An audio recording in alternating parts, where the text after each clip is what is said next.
This is Glow in the Dark Radio.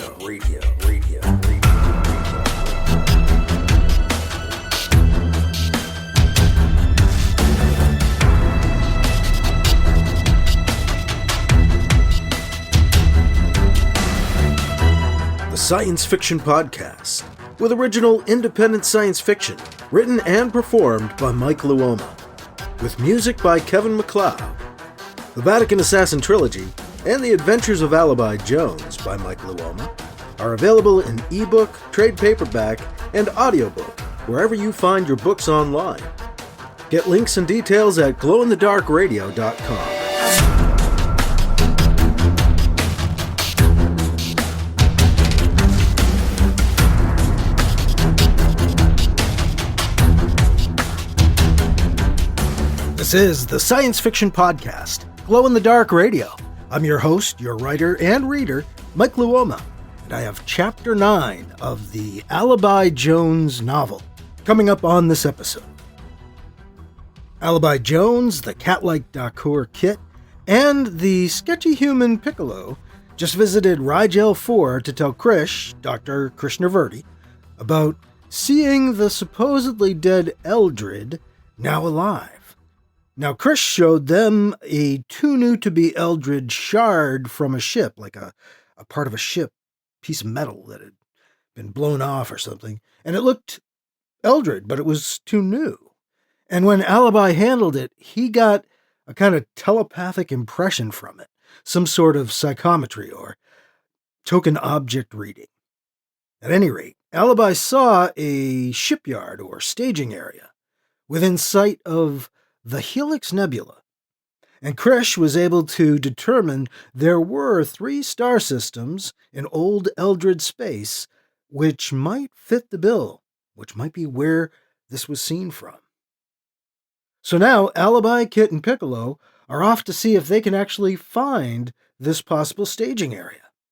They're visiting the systems Krish mapped out, searching for a place seen in a vision, looking for a race that's supposed to be long dead. We'll see how that goes. What will they find?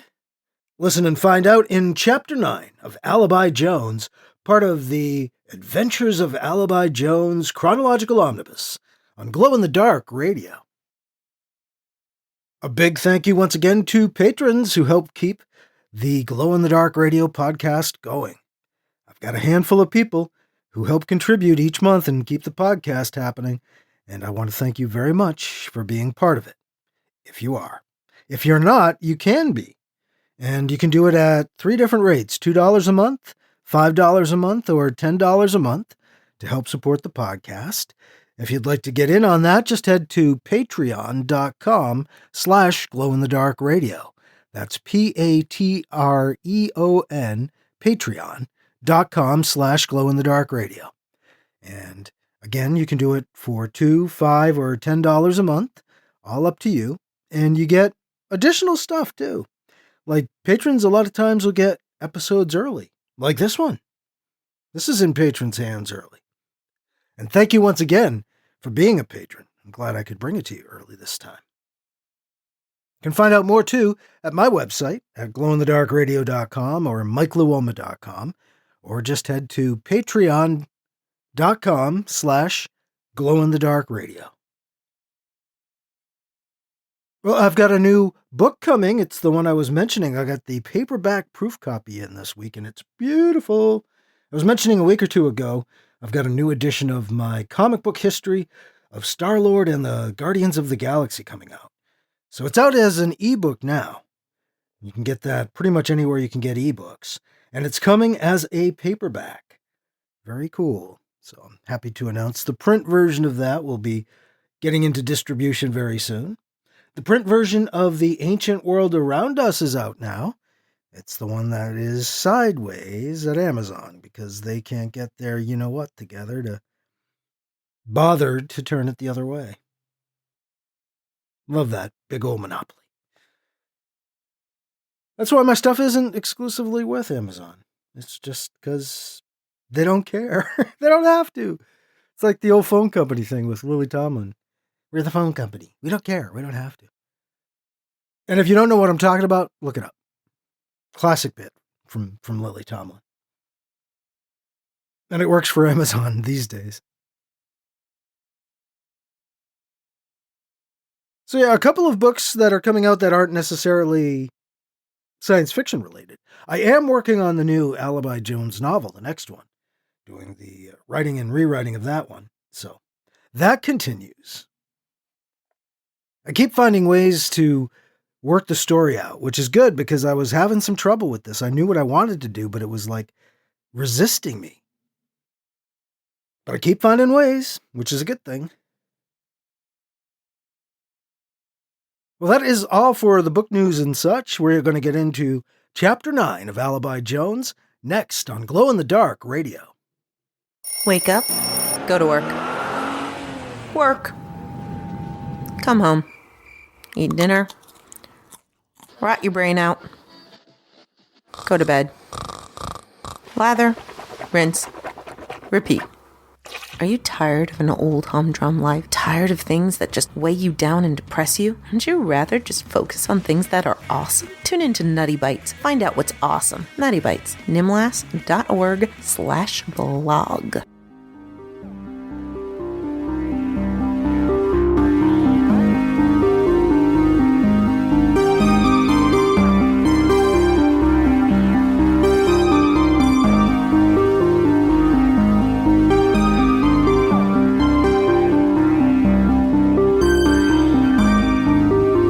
Now here's Chapter 9 of Alibi Jones on Glow in the Dark Radio.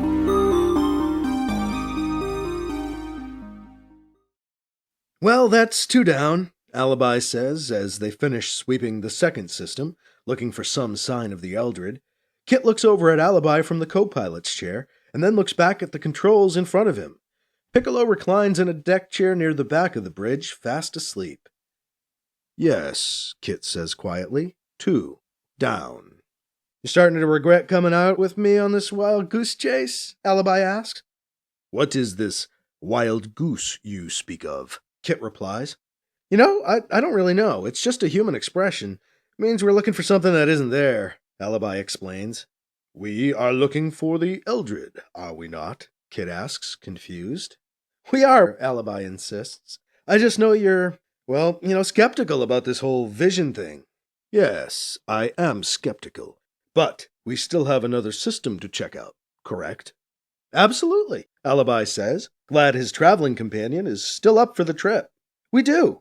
I need to calculate the trans-space jump to the next system, he says. Kit looks upset.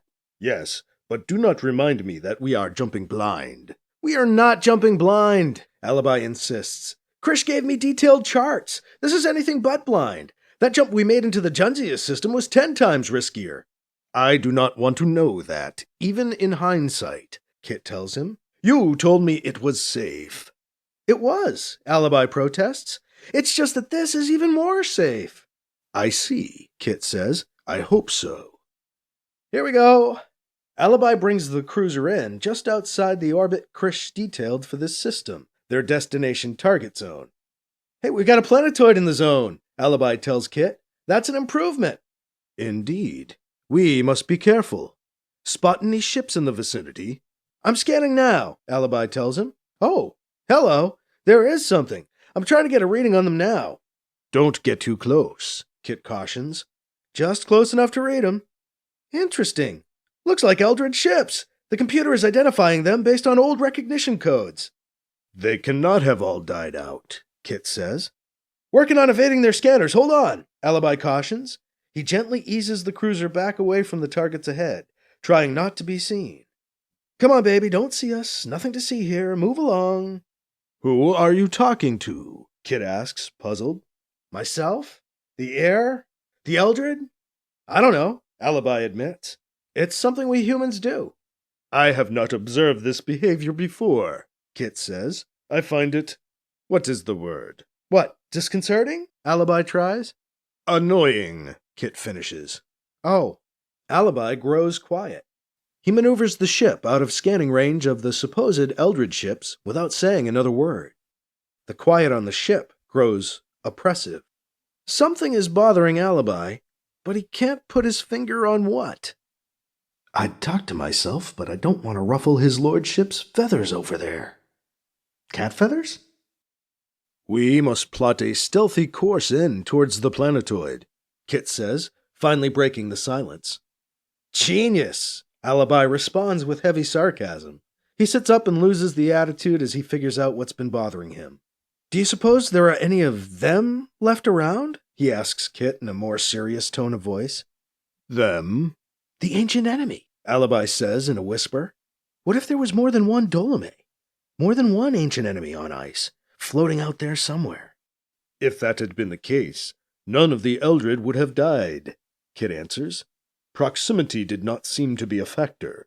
Entire populations expired on Eldred worlds light years away from Earth, after Dolome was killed. Maybe these Eldred were in suspended animation, Alibi offers. Not likely, Kit says. No one has that kind of technology available now. Who would have frozen them? Maybe the ancient enemy froze some, in case they needed servants later, Alibi tries. Not likely, Kit counters. Even if they had, who could defrost them now? Again, no one has this technology. Well, they're artificial life forms, right? Created by the ancient enemy to serve them and designed to be able to reproduce and live long lives? Could someone be growing new Eldred? Kit shakes his head. Again, no one has that kind of technology available now, Alibi says in unison with Kit, when he knows the Catman is going to repeat himself. Damn. No wonder Aunt Anita is so convinced we're hallucinating. It is highly irregular, Kit admits. Yet there they are, Alibi says, nodding at the ship's forward view screen. Whoever they are, they sure look like the Eldred. Hey, are we there yet? Piccolo asks, waking up and interrupting their conversation. We are, Alibi tells him. What's the plan? Yes, Kit joins in. What is the plan? We'll come in out of the sun, Alibi says. I'm taking us up, off the elliptical plane of the planetoid. We're going to come back down on the opposite side of its orbit. We'll hop over the sun and approach with the sun behind us. Should mask our energy signature pretty well. The worst they'll think we are is a sunspot, unless they have amazing telescopes. Set with the sun and fly in to land on the night side of the planetoid. It does have a rotation, right? Alibi asks as he checks the charts. It does, Kit says. He has the ship's scan in front of him. You can tell because this energy source on the surface rotates with the planetoid. That energy source is where we're going, Alibi says, for a moment thinking he was one step ahead of Kit. Yes, of course it is, the Dakhur says. Not too smug, huh? Piccolo comments. That would be where a shipyard would have to be. It would require energy. I thought that was obvious, Kit explains. Alibi has to concede the point. Alibi brings the ship in according to plan. They cross the night-day line as they draw in low to the surface of the planetoid. Alibi lands the ship in the dark about 10 clicks from the energy source. They don't seem to have attracted any attention. They spotted 2 Eldred ships in transit, one moving toward and one moving away from the installation that's been showing up as an energy source on their scanners. Neither one picked up on their cruiser's presence. Once on the ground, Alibi, Piccolo, and Kit get into EVA suits. The plan is to cover the distance to the installation ahead on foot. The planetoid's low gravity lets them cover the distance quickly. They stop about half a click away. Alibi surveys ahead through a viewfinder. The building is long, rectangular, and drab. It stands about 2 stories tall.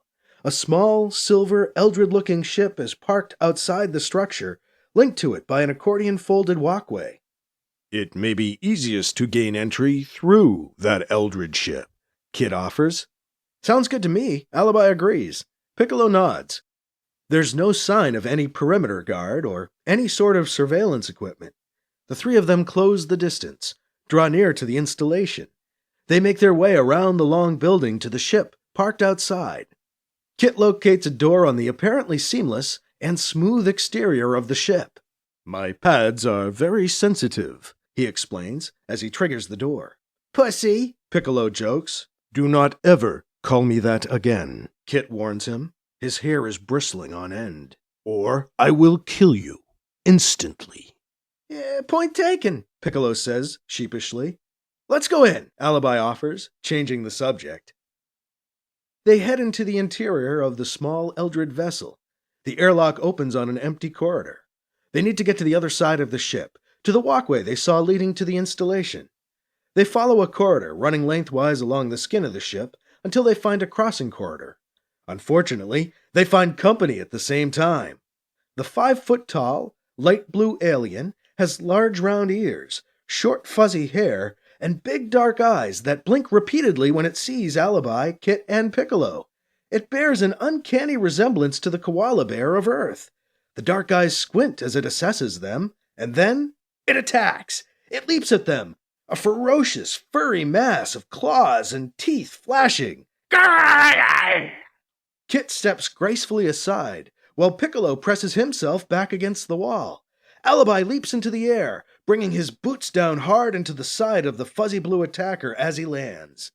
The alien lunges to sink its teeth into Alibi's leg, but Kit deflects the bite by punching the creature in the side of the head. The blow knocks the creature out, and it lands with a hard thud on the deck in front of Piccolo. "They might look cute and cuddly, but that thing was pretty vicious," Alibi exclaims. "Let us go, before it wakes up," Kit suggests. "I thought they were friendlier than that," Piccolo says. "Do these ones have rabies or something?" "They shouldn't even exist, who knows?" Alibi says. They hurry down the corridor, across the inside of the Eldred ship.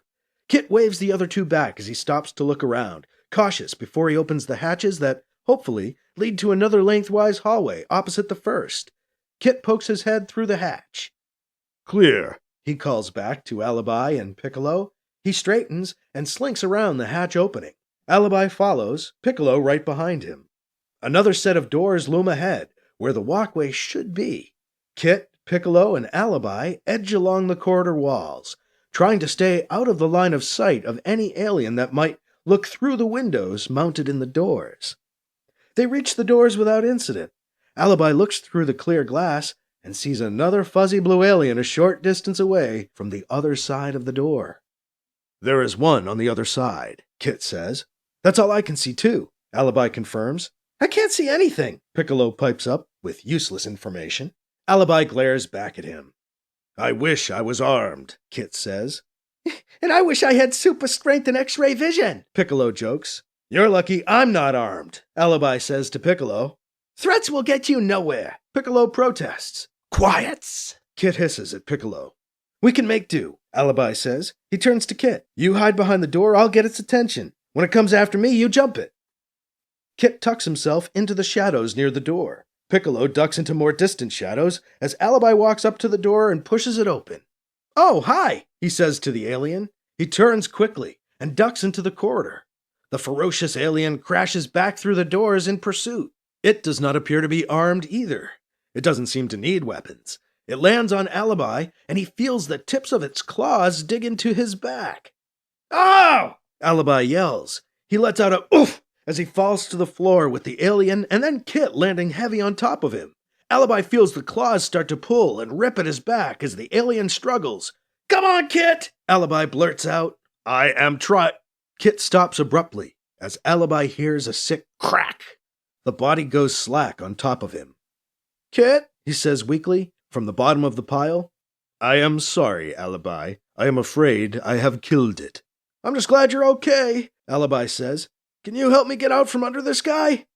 Kit pulls the corpse off of Alibi and throws it to the side of the corridor. Alibi gets up. Kit, Alibi, and Piccolo make their way into the walkway. They cross over to the building without seeing another alien.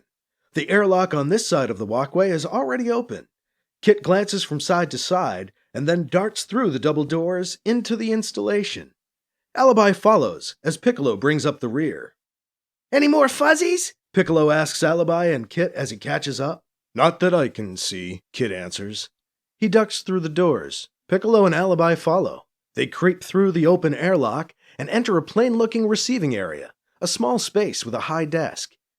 Alibi looks around. "What do you suppose this place is?" Piccolo asks. "Warehouse or facility of some kind, perhaps," Kit speculates. "I have not been in many Eldred buildings," he explains. "Wait," Alibi says. "Eldred buildings? You just said Eldred building. Is this an Eldred building?" "Yes, you did not know. I thought you had recognized it." No, Alibi confesses. I didn't. I wouldn't know what one looks like. This place looks very old, Kit adds. I would imagine it has been in use for centuries.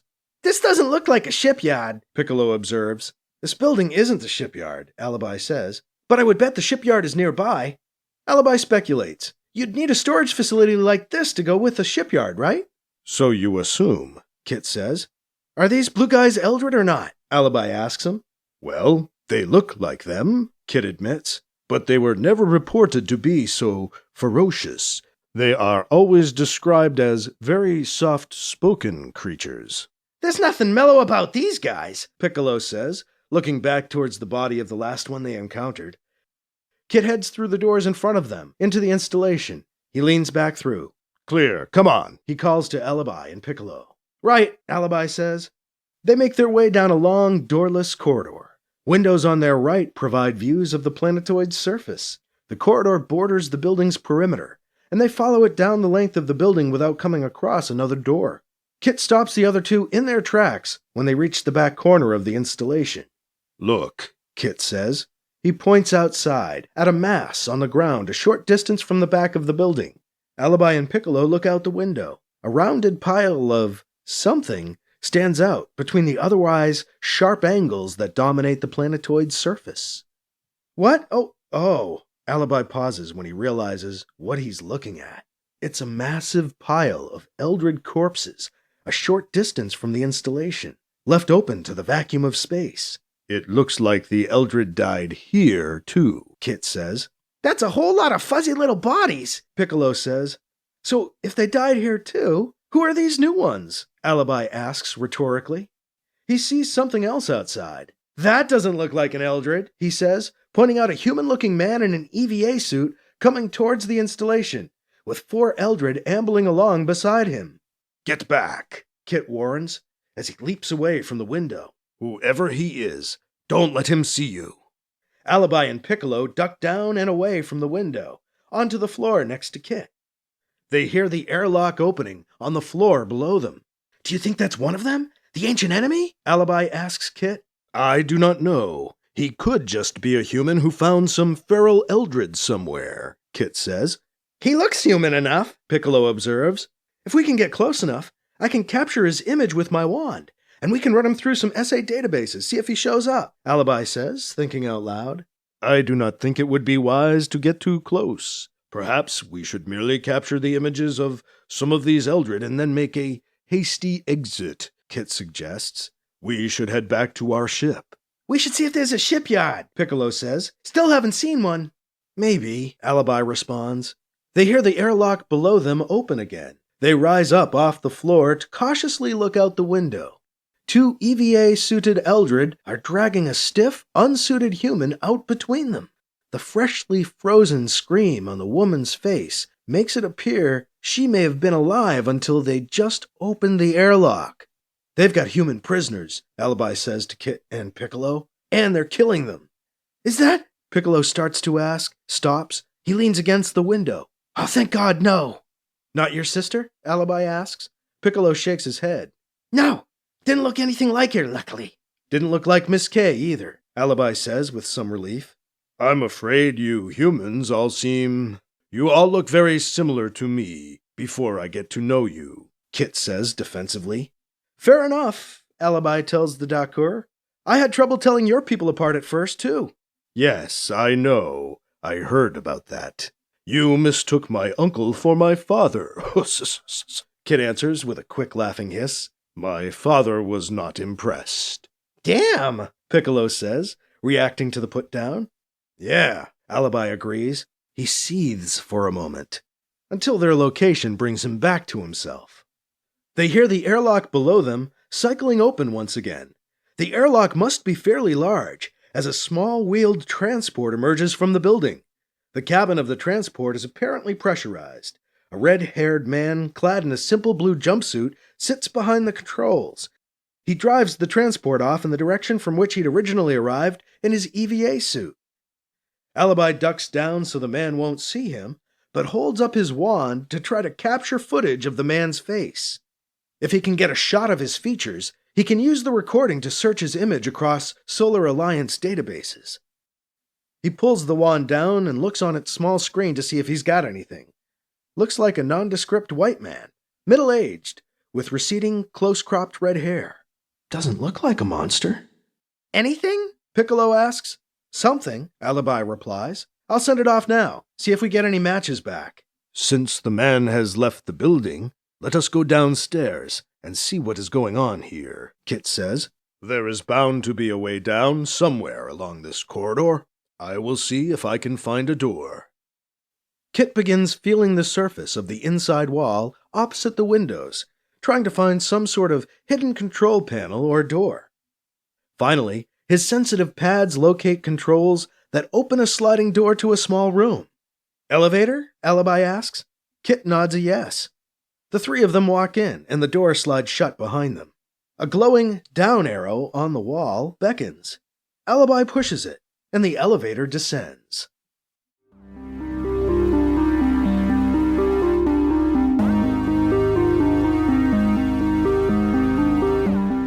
That was Chapter 9 of Alibi Jones, part of the Adventures of Alibi Jones Chronological Omnibus on Glow-in-the-Dark Radio. Some old red-haired human guy is behind these new, more vicious Eldred? The ships? The kidnapping of humans? What's going on? Well, Alibi, Kit, and Piccolo should probably just go, but they need to know more too, so having come this far and gotten this close, they're not leaving yet. We'll join him on the elevator down in the next chapter on our next episode of Glow-in-the-Dark Radio. Again, a big thank you to my patrons who help keep the podcast going. And if you want to do that, if you'd like to become a patron or find out more about it, head to patreon.com/glowinthedarkradio. And a couple of new books, the new paperback edition and a new eBook coming out of Star-Lord and the Guardians of the Galaxy, the comic book years, an unofficial comic book history by yours truly. It's my second edition of that one. Originally came out in 2017, but I've buffed it back up and put it out there again. And the Ancient World Around Us is now available in print, although it has been available as an ebook for quite some time, for a few years, a couple years, since 2021. But that is now in print as well. And work continues, writing and rewriting on the next Alibi Jones novel, so everything continues. A lot of stuff in the works. But that is all for this week. I'm your host, your writer and reader, Mike Luoma. Thank you again for listening to Glow-in-the-Dark Radio.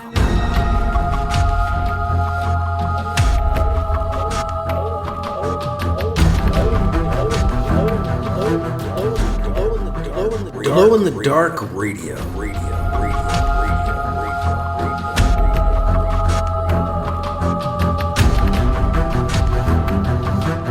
This podcast presentation is copyright 2023 by Michael F. Luoma and is protected under a Creative Commons Attribution, Non-Commercial, No Derivatives 4.0 International License, CC by NC-ND 4.0. Music by Kevin MacLeod. You can find his work at Incompetech.com.